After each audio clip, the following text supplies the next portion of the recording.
2022 Scott Spark. This bike is a beast. I love it. I didn't think I was going to love the short travel, but it is all I need for these rocky, rough conditions in St. George, Utah. The only thing that is not going to be stock on this bike is this RockShox Judy fork. I am replacing it. It is rough and heavy and entry level, etc. This twin lockout is awesome. I want to keep it. So the only thing I could figure out that works with it really well is this bad boy. Just came in yesterday. It's the Fox 34 2022 fork, and it has the lockout on top. So we're gonna install and check it out. All right, the fork is off. Let's take a look. So I got the two side by side, the RockShox Judy and the Fox 34. This one's 130, this one's 120, so you can tell there's a little bit of a height difference. The other major difference is you got a difference in the sanction size. So this should be a stiffer fork. Another major difference between the two is that this is a higher performing fork. So even though I'm cutting down about 10 millimeters of travel, it's going to perform theoretically way better still. Another major difference is the weight. So I'm going to try not to put pressure on the scale. I'm just going to try to balance it with my hand, and let's see what we get for weight wise. Let's try to put this straight up and down. So this one's about 5 pounds. That's for your RockShox Judy. And then for your Fox fork, let me balance it the same. We're looking at roughly 3 pounds. 2-pound weight difference. That is massive. My front end is going to be 2 pounds lighter. I love it. Let's install it and see what we get. Just finished with the install.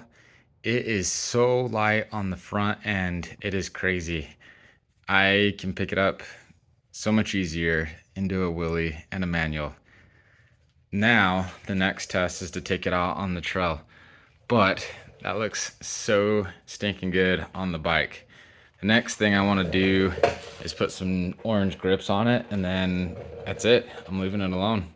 The bike will be fully stock otherwise, but it looks awesome. I love it.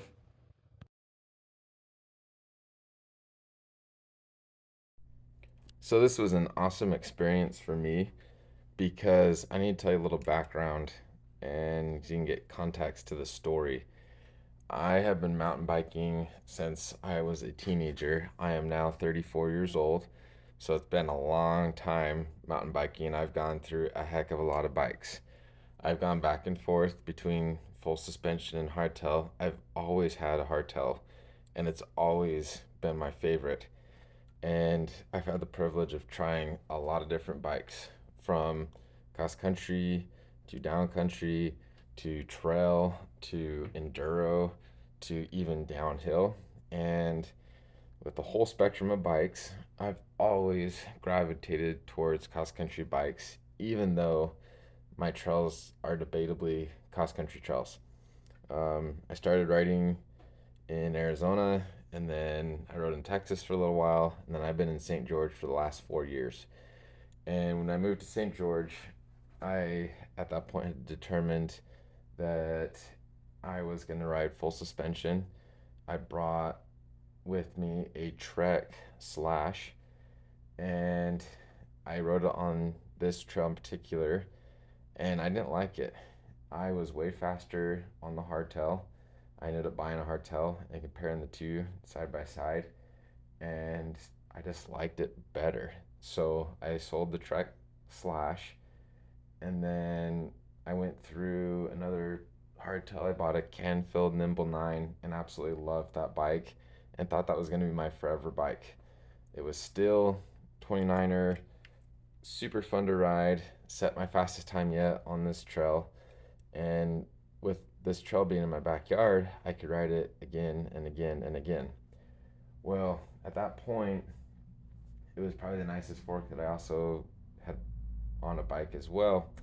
It was a Marzuki Bomber Z1, And prior to that, I've had a lot of rock shocks, and they've been kind of the spectrum of shocks. I did have a rock shocks pike, but that was like a dirt jumper fork, and so it's not a super fair comparison, but I technically did have a rock shocks pike fork. And for trail bikes, that Marzuki was about the best I've gotten, and I enjoyed it, but I still so I have a dirt bike background as well, and I know that there's magic to be had in a fork, and I've never really had that magic on a mountain bike. So that was kind of why I pursued this Fox fork. Um, it comes down to the question, should I purchase a Fox fork or should I stay with the entry level RockShox Judy fork? Let me tell you a couple things to help you decide. I can't decide that decision for you. For me, if I had to redo it with my financial situation, I probably would have redone it and bought it again many times over. Let me explain why. So, my times with the Judy and with the Fox, which I've taken it out like 10 different times since I've recorded this video, my times aren't any faster with the Fox Shock. I'm kind of plateaued on this trail. My fastest time is 25 minutes and 30 seconds. I can't get any faster than that. And I've set that time once with the Judy and once with the Fox 34. So, time trial wise, not any faster. Feel wise, I love the new fork. It absorbs the little bumps so much better and the big hits as well. The Judy fork, I never bottomed it out. 130 millimeters of travel. There's a couple drops on this course that it's like a foot and a half drop off. So I didn't have opportunities to bottom it out. But the Fox feels like it won't bottom out. It feels like I still have suspension left. As the Judy, I feel like I was pushing it to the limits. When it got harsh, it felt harsh in the handlebars on the Judy. On the Fox, when it gets harsh, the Fox fork can handle it.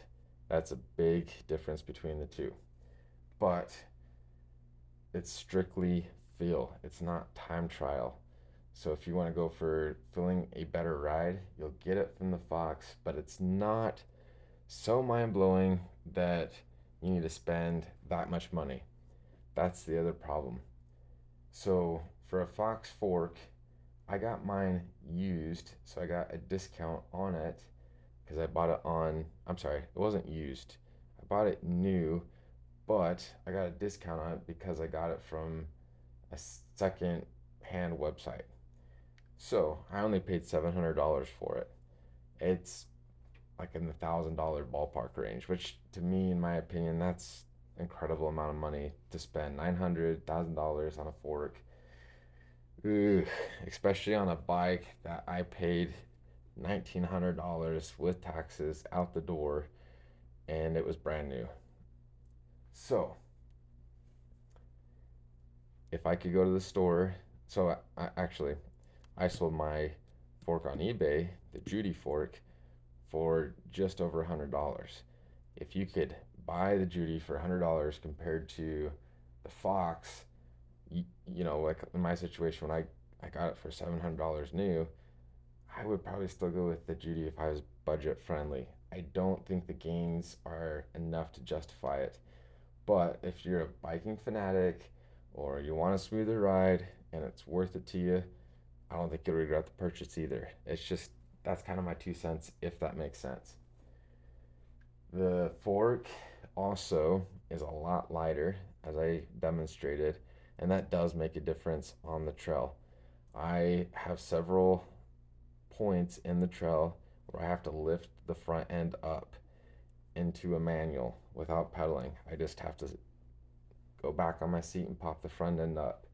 It feels like I can get the front end up a couple inches higher, which makes a massive difference on a trail to get the front end up a couple inches higher.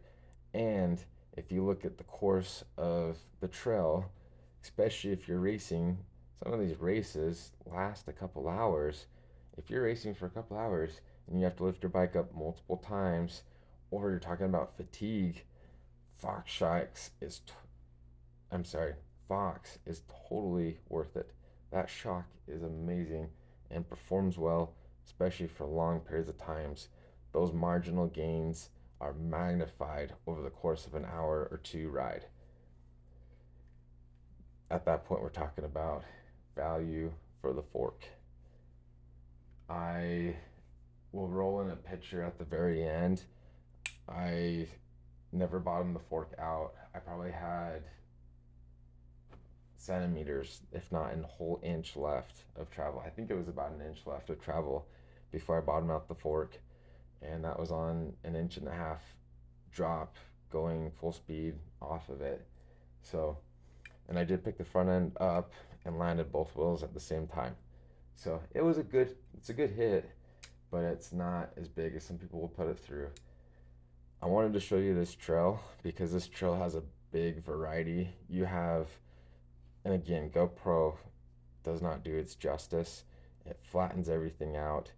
There's multiple spots where there's steep and there's also uphill, downhill. This Spark does great climbing. I love the twin lockout system. That's why I got the Fox 34 to work with the twin lock, and it plays beautifully with it. When you're in the open position, it does really, really well. You probably don't need the twin lock system though on this fork. If I put it in the second position, I can notice a slight difference. My compression gets a little stiffer. But if I don't put it in that mode, blindfolded, I would be hard pressed to tell you which mode I'm in, honestly. In the lockout position, you can tell it's locked out. It climbs really well. Usually when I'm riding the trail, I put it in the second position, but it's not for the fork. It's for the rear shock. So I don't do pedal strikes when I'm climbing through these rock beds. That makes a big difference. Because of the twin lock technology, not only does the compression increase, but the shock travel will decrease a little bit so I'm not blowing through my travel. I don't think if you're having this set up and you can't find one with a lockout, I'm not sure how much a difference it's even gonna make. If I was blindfolded, I couldn't tell. I honestly couldn't tell.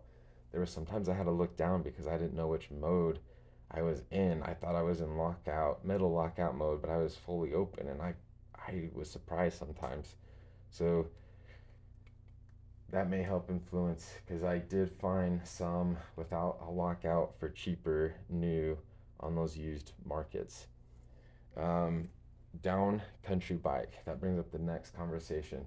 So this bike has 120 millimeters in the front, 120 millimeters in the back for travel, and that's all I need. I took this bike on another trail, and it was more aggressive than the trail I'm showing you, and it handled beautifully. Unless you are hitting serious downhill, in my opinion, it's all you need is 120 millimeters of travel with a slack setup. It just does great. And some people gripe about bottoming out, but your suspension is built to be bottomed out once or twice through a ride. And if you're using the optimum amount of your suspension. If you have 160 millimeters of travel, you ride this trail, and you come home, and your little band is 3/4 the way through your travel, you're not optimizing your suspension. You have a lot of bounce that you're dealing with, and there's a lot of negatives because you're not using that full width of travel. So that's just my argument. A lot of people are familiar with St. George, Utah riding. It's a mecca here, and with this 120 millimeters of travel, I honestly think that's all I need. My hardtail had 140 millimeters of travel, and I never used all of that travel. It was way too much, even on a hardtail. And so that's why I transition to the 120. Um, Weight savings is great, travel's great, feels great, and I love the way it looks. It's a beautiful, bold fork with the Kashima coating, with your orange logos. It pops out, makes the bike look nice. I can't think of a bike that I wouldn't compliment. My bike was a blackout edition, and I was slightly worried that it wouldn't look good, but it looks amazing. It really highlights the bike. So if you have any questions, post in the comment. I don't have any regrets on buying and upgrading the fork. It worked for me, but I don't want to say that it's the absolutely most amazing fork. You have to go buy it, because some people may regret spending that much money on a fork because the gains are marginal. It depends how much of a fanatic you are. And if you're just those recreational riders, you may not like it. Granted, I'm recreational too, but I'm obsessed with bikes. The other issue that you're going to run into with this fork is that it is only set up to run a 2.4. So if you have a 2.6, it's not going to fit with much room. 2.4 fits comfortably.